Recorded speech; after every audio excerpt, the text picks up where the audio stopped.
El obrero de Manchester. A finales del siglo XVIII, una transformación profunda comenzó a gestarse en Europa. Era el inicio de la primera revolución industrial, un cambio radical que reemplazaría las viejas formas de producción artesanal por métodos más rápidos y eficientes gracias a la maquinaria. Carlos vivía con su madre en una pequeña finca alejada de la ciudad. Aunque la vida en el campo era dura y llena de trabajo, el ritmo tranquilo y la cercanía con la naturaleza les otorgaba una sensación de paz.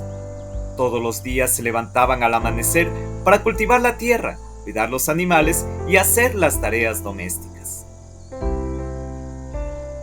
Sin embargo, Carlos soñaba con algo más grande, algo diferente. Su madre, aunque preocupada por su futuro, entendía el deseo de su hijo de conocer el mundo más allá del campo. Así que, un día Carlos decidió irse a la ciudad en busca de trabajo. Cuando Carlos llegó a la ciudad, se vio deslumbrado por su tamaño y por la gran cantidad de fábricas que se extendían a lo largo del horizonte. Las chimeneas de las fábricas escupían humo constantemente y el ruido de las máquinas era ensordecedor. Todo era diferente a la vida tranquila del campo. En el corazón de la ciudad las máquinas estaban en pleno funcionamiento y Carlos no podía dejar de mirar cómo las ruedas giraban y los telares se movían con rapidez. La producción era incansable. Todo parecía moverse en una coreografía perfecta de eficiencia. Sin embargo, a medida que Carlos observaba más de cerca, también empezó a notar algo que no podía ignorar: la fatiga en los rostros de los obreros. La rapidez de las máquinas había traído una demanda incesante de trabajo.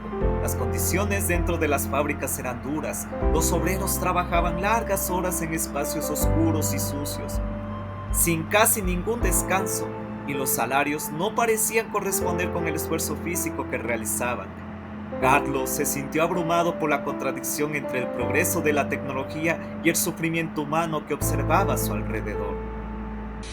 Evans, un experimentado trabajador de la fábrica, le explicó cómo las máquinas habían revolucionado la producción, haciendo que la industria fuera más eficiente y rentable. Con estas máquinas, dijo Evans, podemos producir más en menos tiempo, pero también hemos visto cómo las mujeres y los ancianos pierden sus empleos. Las máquinas no solo han transformado la industria, también han desplazado a miles de trabajadores. Carlos se encontró dividido. Por un lado comprendía los beneficios económicos de las fábricas, pero por otro lado no podía dejar de pensar en el bienestar de los trabajadores, atrapados en un ciclo de explotación. Un día, mientras Carlos observaba las máquinas en pleno funcionamiento, ocurrió un accidente. Un obrero, cansado y sin fuerzas, no pudo evitar que su brazo fuera atrapado por una de las máquinas. El sonido del accidente se unió al ruido ensordecedor de la fábrica y el caos se desató.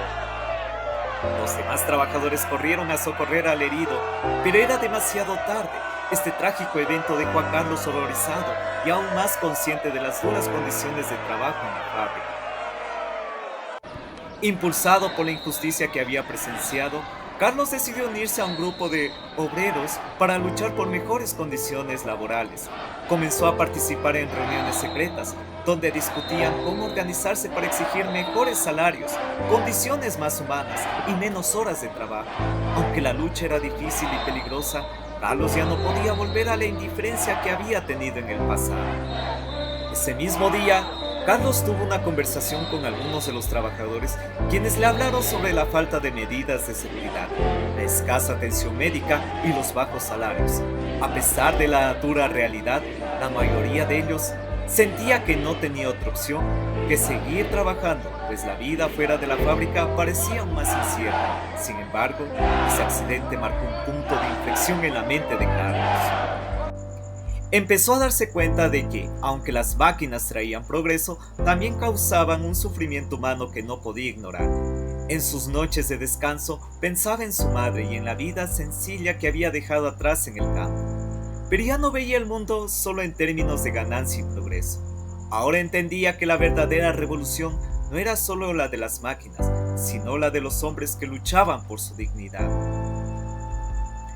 Con el paso del tiempo, Carlos se convirtió en un líder entre los trabajadores, luchando por un futuro donde el progreso no se logrará a costa de la vida de los obreros, dejándonos en claro que el verdadero progreso no se mide por la velocidad de las máquinas, sino por la dignidad con la que avanza la humanidad.